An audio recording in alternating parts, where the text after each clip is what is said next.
Good day, everybody. Welcome back to the Hambuilt channel. Today we're doing the blower motor on my 2004 Volkswagen Jetta. It gave out a couple weeks ago and I've been off, so I didn't even think about getting it, but driving it the last couple of days in negative 20 degrees Celsius for all my Canadian friends, it's freaking cold in there. And an hour-long drive in a cold car freaking sucks. So we've got a blower motor. I diagnosed it a couple weeks ago to being the blower motor. I thought it was a resistor. I'll go over replacing the resistor, as you have to remove it to take out your blower motor, and how to know whether or not either your blower motor or your resistor is dead. I initially did think it was my resistor, and I pulled out my blower motor, which I have my new one here. And so I had probed the power up here, and it would turn on when it was in this position, laying flat on my table. The second I turned it like this, which is how it's placed under your dash, it stands up like this, it would cut in and out. It would come on, come off, and just not work properly. So I'm assuming that the brushes to the motor have either failed in place, or when it's sitting up, one of them drops off just slightly, and the vibration or rotation of the blower kind of jumps it back into place and it goes on and off. My car is quite slammed for what it is, and I think it's jostled it to the point that it just doesn't work at all. So we ordered up a new one off Amazon. I'll post a link somewhere up here with a picture. 65 bucks Canadian, shipped to the door. Not too bad. It is a China brand. It's not anything fancy. What is it? It says A Eagle, so it is what it is. Normally I would go get like a Vallejo or whatever better kind of brands off of Rock Auto, but I wanted it next day, not in a week, because we are going to get more snow soon. So with that, I'll go over the literal 2 tools you need to deal with this, and we will get into the Jetta, and I'll show you how it'll work. This shouldn't take you more than 25 minutes to deal with. With that, I'll show you the tools.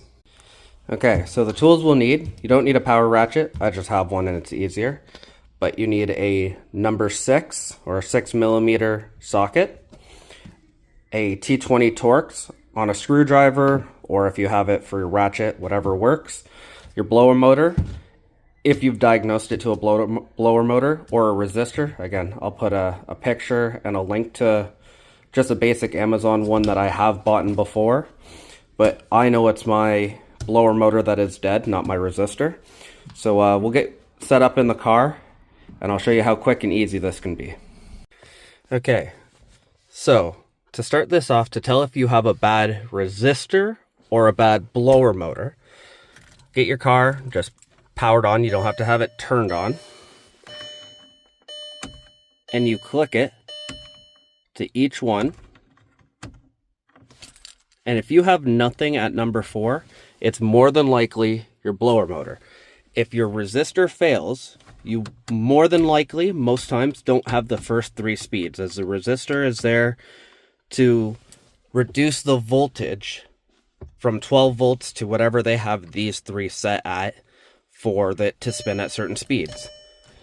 So, as you can see, at 4, that will be 12 volts. So it's essentially, it will bypass the resistor within itself, and you will have full fan, usually with a bad resistor at 4. If it's completely dead like this, you may have a bad fan, you may have a bad resistor. But this is the most basic test to get whether or not you have a bad fan or resistor. So to get here, we need to remove our glove box. If you have a very nice interior, I suggest removing this as well. You know, just pull up on it. Mine is a little bit more rough, so I can remove this without worrying about scratching this. You have 3 Torx 20s down there, and 3 Torx 20s up here, and then everything should pull out from there. I don't believe there's one on the bottom, but there might be one right here. So removing this might still be a good idea, as you may have a single Torx right down here on the bottom of your glove box.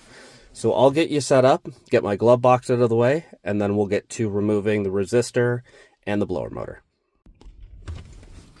So with that, you'll remove the 3 from here, which I have already done because I already had this out. Then we'll go and remove the 3 from here, which I think one of mine is broken, so we might only have 2 good ones.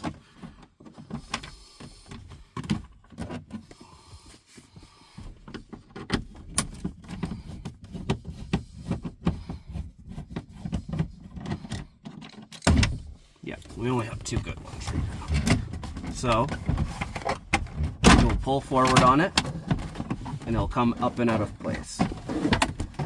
Make sure you undo your glove box light so you don't pull the cable out from underneath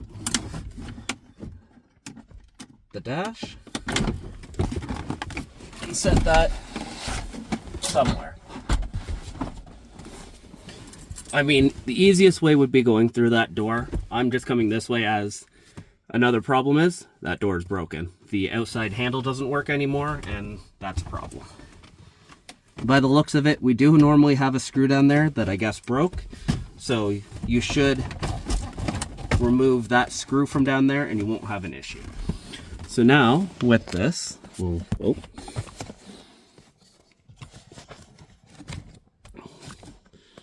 we have the view of our blower motor right there, and directly below it is the resistor. Right there. Right here is our resistor and our blower motor. So what we'll do is unplug our blower motor, take our number 6 on our ratchet, and our resistor box will come right out of place. I have modified mine with a bigger resistor, as I thought this was the problem.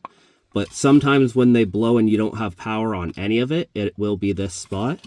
So, but it's a screw there and a screw there. You have to undo your plug to get it out. And that's a quick way of doing your resistor. You can do this without removing the glove box. You just have to climb underneath of it, remove the 2 screws, replace this, put it back up, and you're done.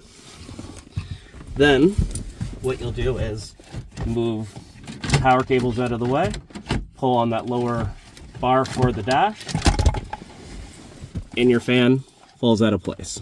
Nice and easy, gets it done. Probably a better view now, sorry. But that's your blower motor out. This is the original one to the car, an old Vallejo unit. It spins all right, but like I said, I believe the brushes for the motor have started to fail, so that's no good.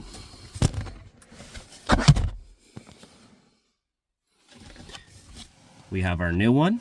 They look exactly the same diameter, and it just falls into place. Like I said, shouldn't be more than a couple minutes worth of work.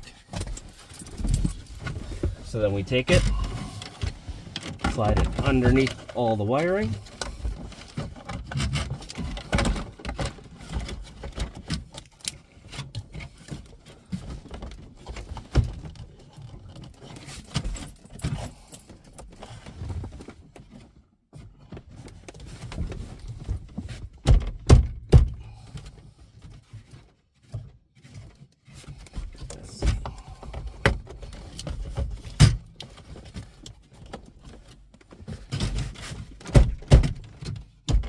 make sure it's seated all the way up, then you can plug your power back in.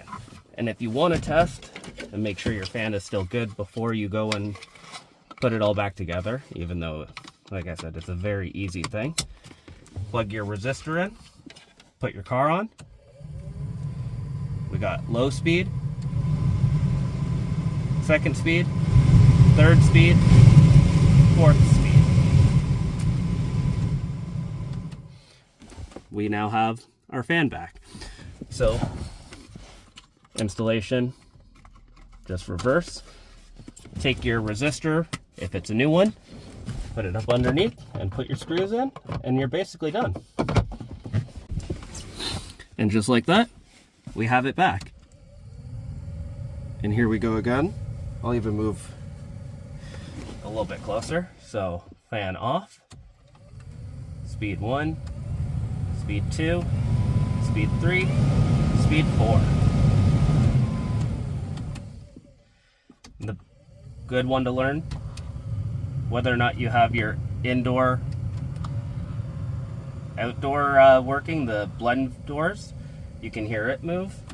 But we now have a working blower fan again.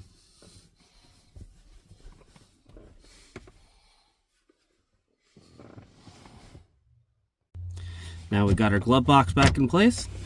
Put your 3 screws along there, your 3 screws along the bottom, and you're all done.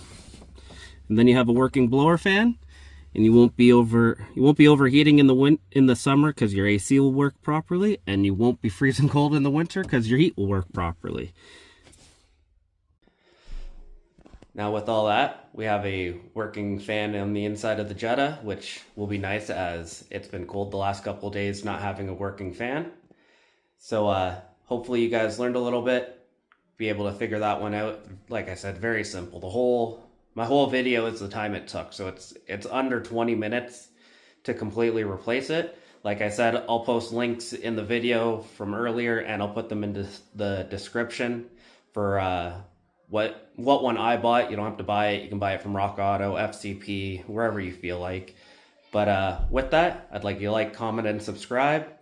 Hit the bell icon for notifications, and have a good night, everybody.